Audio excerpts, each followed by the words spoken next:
Autism spectrum disorder is a developmental disorder which causes abnormalities in the human brain, making certain tasks like socializing more difficult.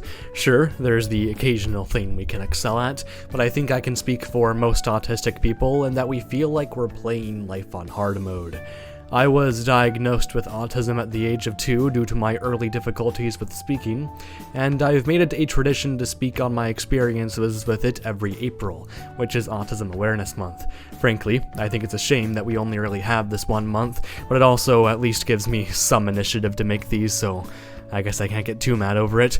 I was 15 when I started this project, and I revisited it at the age of 17. Now I'm 18 and have been a high school graduate for almost a year. Life is a lot more static now that I'm older, and yet I still have a lot to add as a result of just how big of a jump being an adult has been for me. This video is going to be a lot more low-key than usual. I got some Bloons gameplay footage in the background, so there can be something on screen, but you can always have this on the background as well. And just like last year, I want to make a few disclaimers. Firstly, you'll have to take my word on my diagnosis. I've always felt insecure over feeling like I wasn't autistic enough, given how I don't plaster it all over my social media bios. It doesn't help that I mask a lot of my eccentricities as well, but I suppose I do that less online. I want to thank anyone who watched last year's autism video. To this day, I still don't see myself as a very relatable person. However, all the kind words I received from people genuinely mean a lot, whether you could relate or were merely sympathetic to what I had to say. It's those words that continue to make me feel qualified speaking on this matter. Although, just like last time, I'll only be speaking for myself. I'm going to be saying a lot of things that I'm sure not every autistic person will agree with me on. Since autism is a spectrum, it will affect me differently from other people, which is why if anyone has anything of their own to add, they can just make their own video. But as for mine, autism is attained at birth. Did you know that the sky is blue? I know you'll sometimes hear rhetoric from the anti-vax crowd that outside factors cause autism, but these have been proven to be mere coincidences. Typically, more obvious signs of autism tend not to be noticed until after a vaccine period, which is where the misconception spread. Although these people almost certainly missed the many more subtle signs that had already existed beforehand, this also ignores the obvious implication that a child being autistic somehow makes them unlovable by a parent, which is very insulting if I say so myself. Granted, while I used to get extremely mad at the anti-vax crowd, I really can't bring myself to care the same way I used to, mainly because I recognize that these individuals are well-intentioned even if I disagree with them. I'm at the stage of my life where I'd rather just deal with the problems directly in front of me, as opposed to trying to be some big activist of any kind. This isn't to fault people who explain why anti-vaxxers are wrong. I think they're doing a service to the world by spreading more information on the subject. I just say that I have other fish I'd rather fry. But I suppose if I'm making a video about autism, then I should probably explain what it is. If I were to explain autism to someone in as short of a time as I could, I'd probably describe it as a difficulty to understand people who aren't autistic. Of course, this is a very simplified explanation, but I think it gives you the general idea. It also explains some particularly wild misconceptions like our apparent inability to feel empathy. I shouldn't even have to explain why that's ludicrous. When someone dies, I feel sad. When someone betrays a friend, I feel angry. And when I increase my collection of anime figures, I feel existential dread as I look into my bank account and realize I can no longer pay for my overpriced car insurance.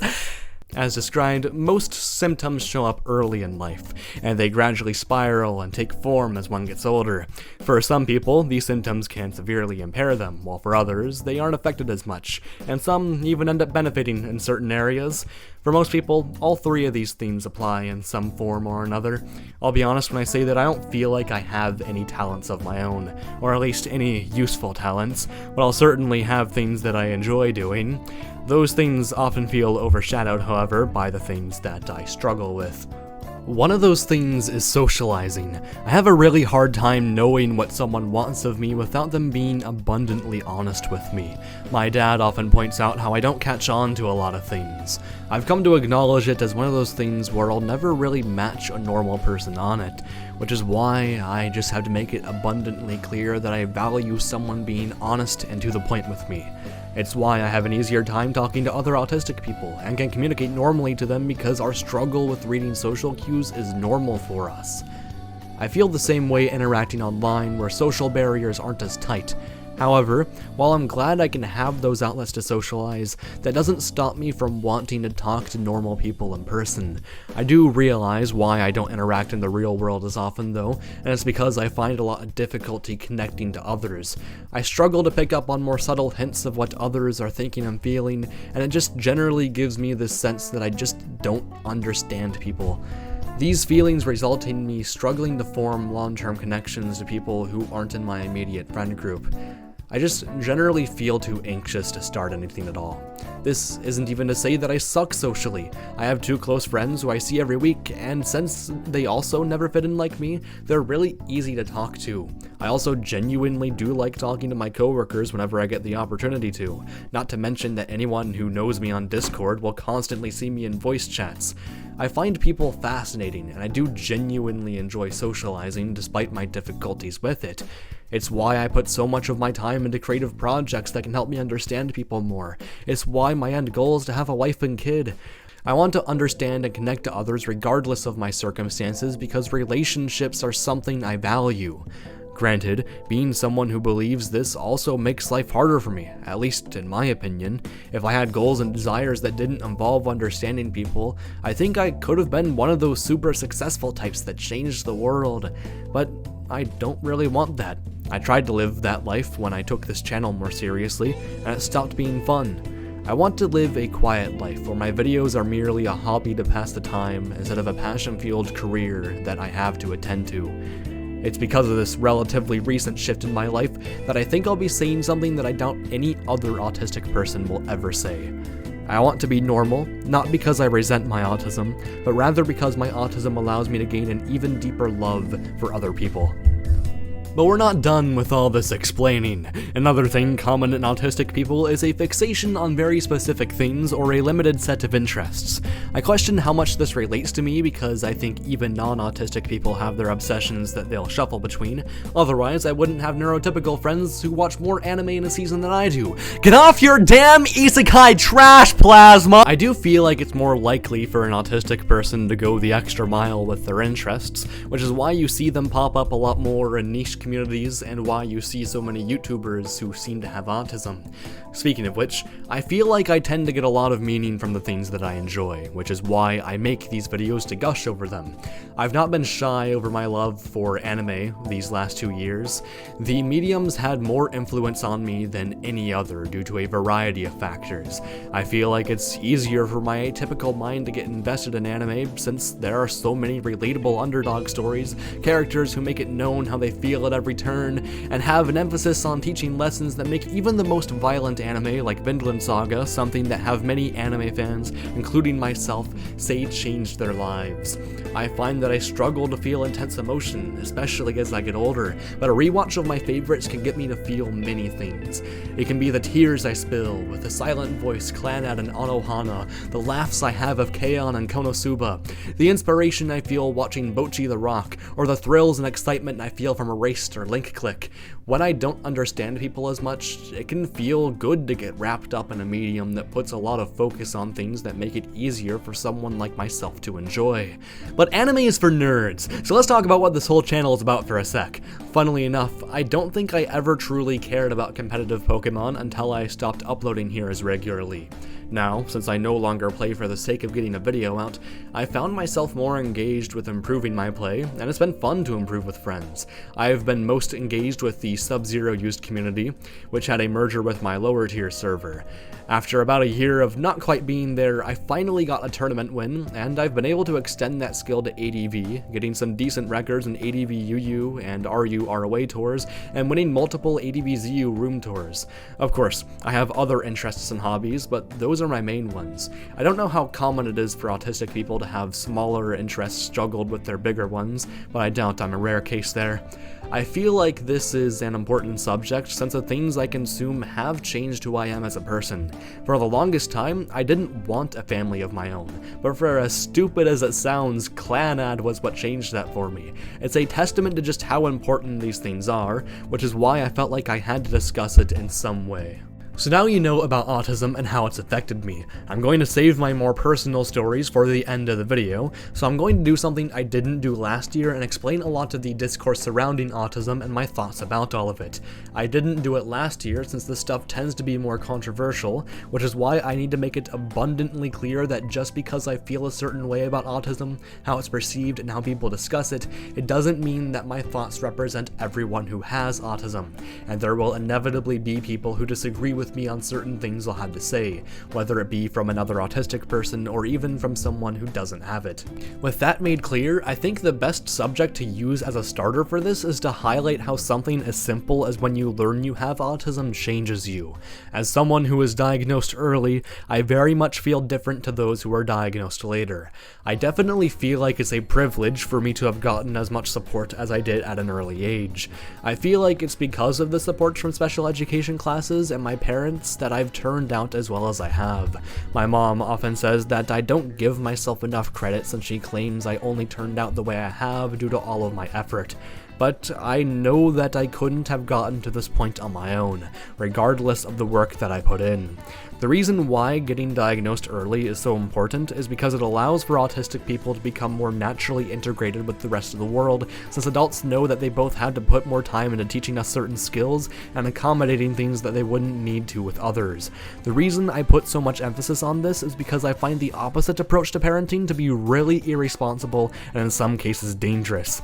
This is the most extreme example, but you're surely familiar with Christian, an autistic individual whose parents didn't give them the support needed, and you probably know where that went.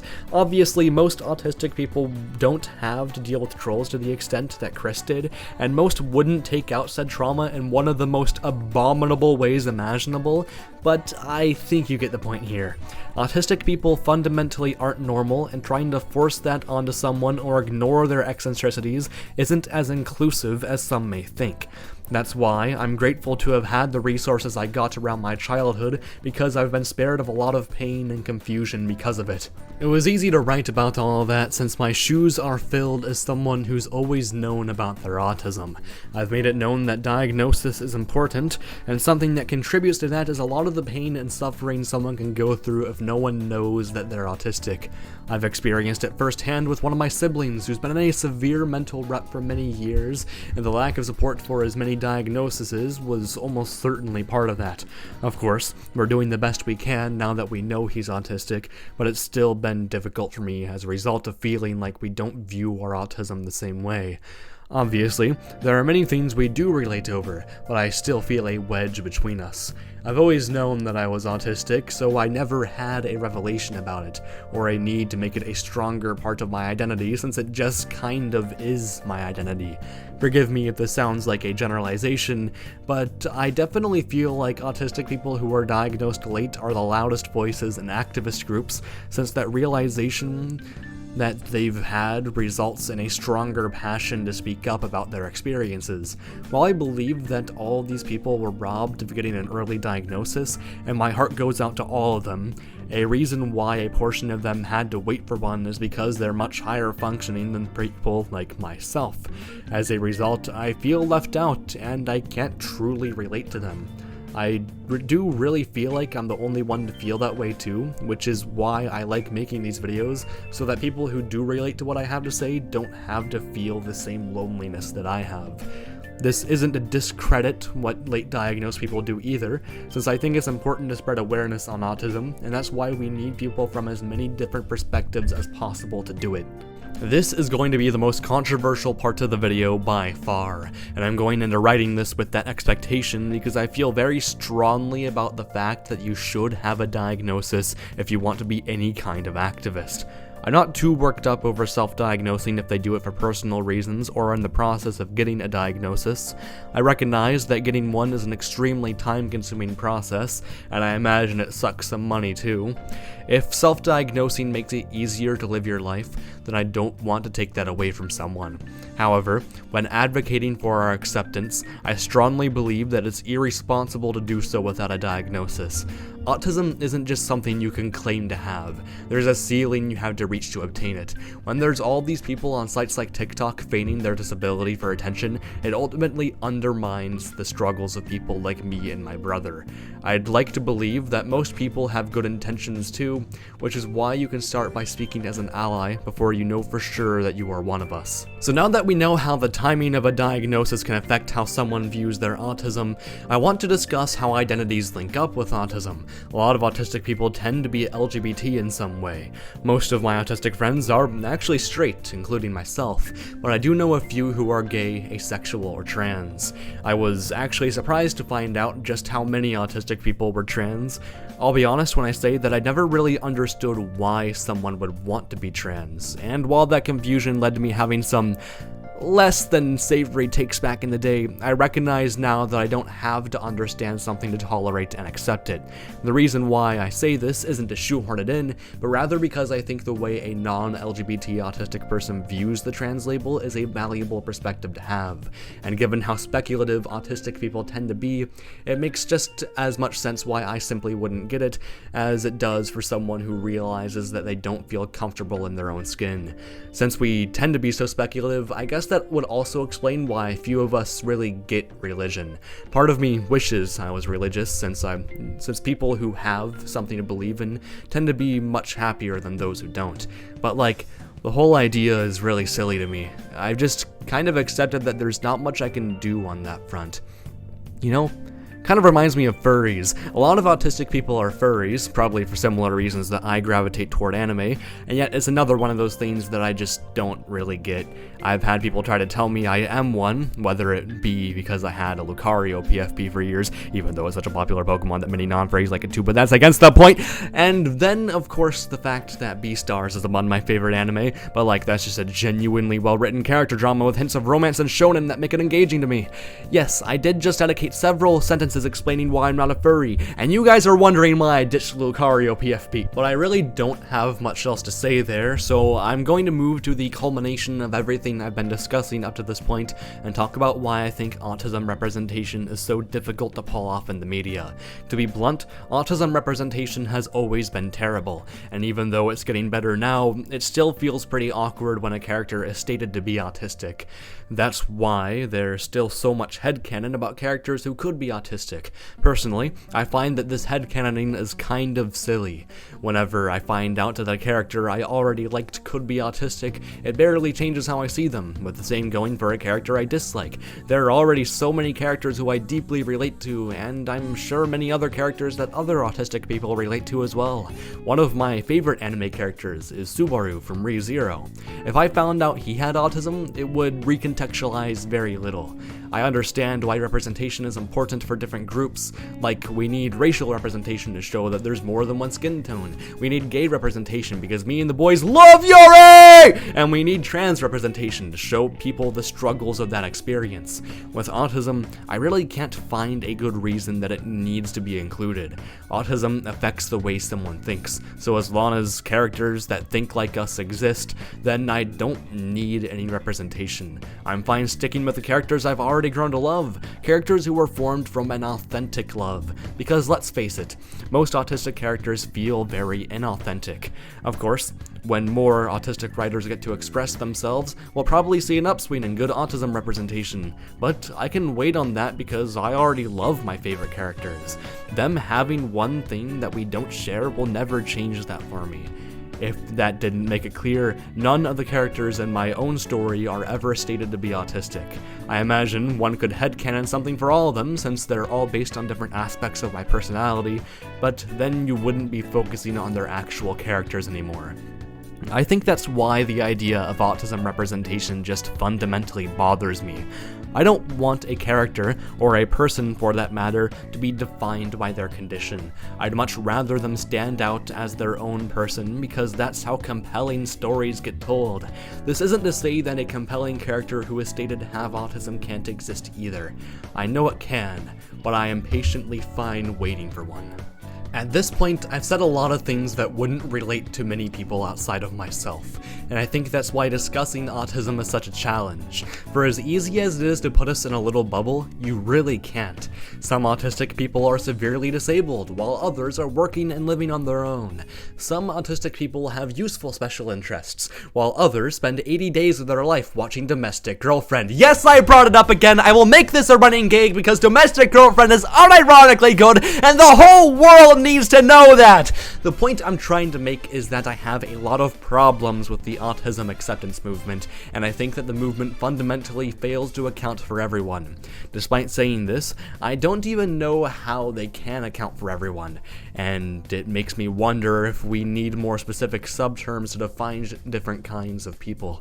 Most advocates tend to be on the higher functioning side, and they're so dead set on having the world not see them as lesser that they ignore the people that do genuinely need more help and support than them. I'm privileged to be in a position where the pushes I got in childhood caused me to turn out independent, but not everyone has those needs. To deny that autism is a disability in a world where it absolutely is, I think is information that is genuinely dangerous to spread. I told this story last year, but I remember telling my special education teacher in high school, who also has autism, about how frustrating it is to live in a world where it feels like so few people understand or get what it is to be like me. He said that the reason I feel that way is because we're the minority.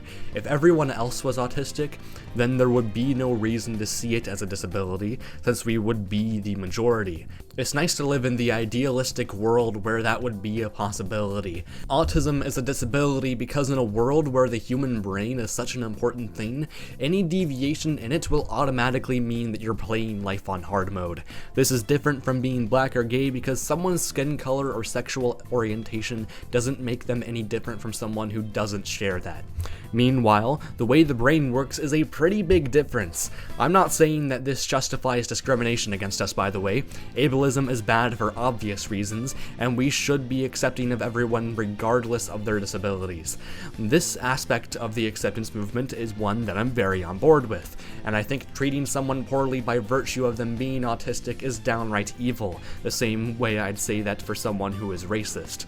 But just because I think autism is a disability, do I think it needs a cure? No. And I'd actually advocate against one for the simple reason that I don't want my mind to be altered, because by that point, I would no longer be myself.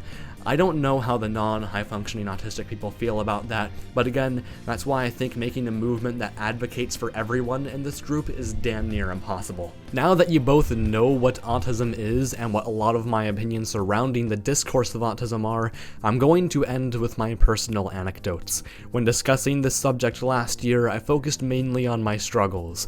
That will be a big theme here too, since my life has not been easy, but I want to sprinkle in the good times too to make it more clear why I've managed to keep getting back on my feet even when life would continue to kick me down.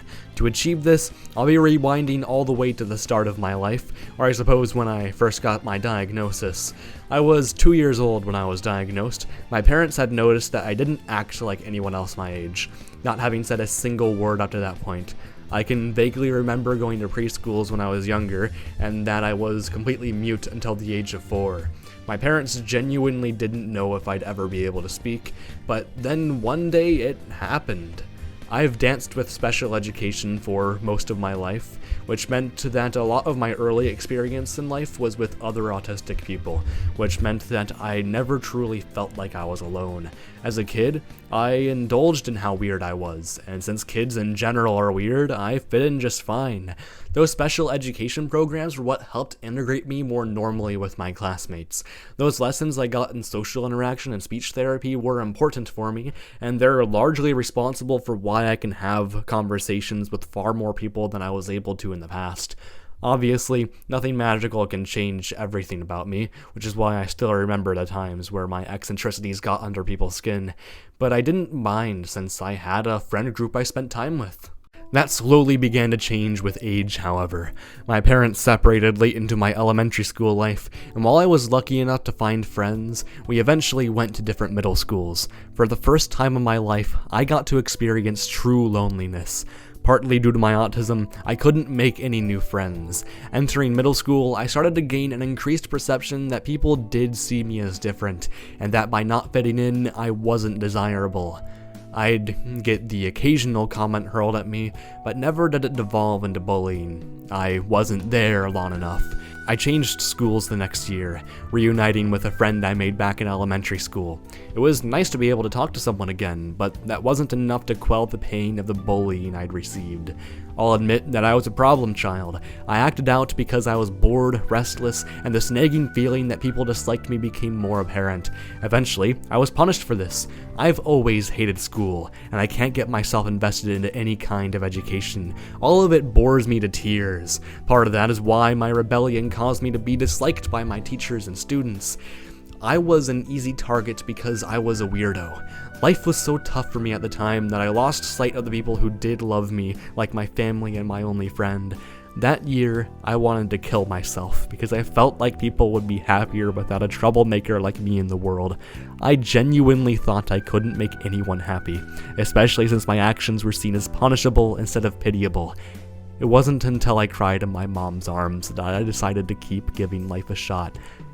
That never meant life was easy for me, however. In my final year of middle school, I tried to lay low. For the first time in my life, I truly began to mask my autistic eccentricities, what made me who I am, in order to resist getting bullied. This still persists today, and as a trauma I still struggle to get over. Before high school, I added a new person into my friend group, and I'm thankful he's still there. He's helped me a lot in middle and high school, and he means a lot to me. We were the outcast nerds, so we could always rely on each other to give us a good laugh in the middle of a tough day. For the longest time, I took these friendships for granted. I didn't plan to see them enough during the quarantine phase we had in my sophomore year of high school, and while I can't change anything about that, I do treasure those friendships a lot more now. During my senior year, life began getting a lot harder for me. My parents officially divorced the year before, my youngest brother had began dealing with mental health problems of his own, and that put a massive strain on my mother. My family was in disarray, and having to deal with these people who I loved so much struggle began to take a massive toll on me. I was an anxious wreck in high school, constantly worried about what my next step in life would be. I wanted to be a YouTuber so badly to escape the dystopian-like reality that I'd had to integrate myself more with normal people who I simply could never relate to. It eventually became too much for me. Having to carry all these burdens while never being able to embrace who I was broke me. I wanted to kill myself again. I remember it vividly. I was taking a walk in the park. My friends were distracted, and I walked away from them to find the nearest bushes to break down in tears. That friend I've known for almost 10 years at this point saw me in my darkest moment. He heard me make light of my pain on several occasions, likely having assumed I'd gotten it all taken care of. For the first time, though, he saw what I looked like at my darkest moments. He saw what I tried to hide from him for years and years. I thought he'd leave me behind if I showed any vulnerabilities. I thought I was nothing but the funny sex joke guy. The last thing I thought he'd do is reach his hand out to me and let me keep crying. When I got into his car, me, him, and my other friend all finally opened up about our struggles. For once, I wasn't just making jokes of them. There are people I didn't need to mask around. That day went from being one of the worst to one of my best.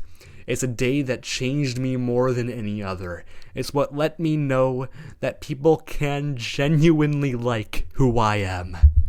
Of course, this comes with the occasional consequence. I've gotten into the habit of overstepping my bounds with the things that I say, resulting in me saying some really stupid things. Since I have a presence online, it means that the things I say hold more weight, which is why I'll have to step back on a lot of the edgy and sexual jokes I've been making, even in more recent videos, since I tend to get misunderstood for these things. It's really funny how a personal flaw of mine went from being unable to open up to others to being too willing to let people in. Although my trust has been tampered with a lot as a result of that, I'm at a state now where I'm trying to find that fine line between embracing who I am and ensuring I can have a solid reputation that allows me to meet more people I can feel comfortable with. I guess this is to say that life is weird and hard and doesn't really make sense even. I'm an adult now, and I have to consider where I'm going next. I work part-time at a grocery store right now, and I actually like the job. I vibe with my coworkers. The actual work I do may not be hard, but it's engaging enough to where I'm never really bored, and the job isn't all that difficult either. I've become very content with my current life. It's a feeling I've been trying to stick with because I've never really had it before, but it's also one that I know I can't keep. I need to make enough money to live on my own, but god damn it, the 40-hour work week is something that really paralyzes me. Working minimum wage has made me realize that I probably wouldn't mind most jobs I work, but I also want to keep my time with me.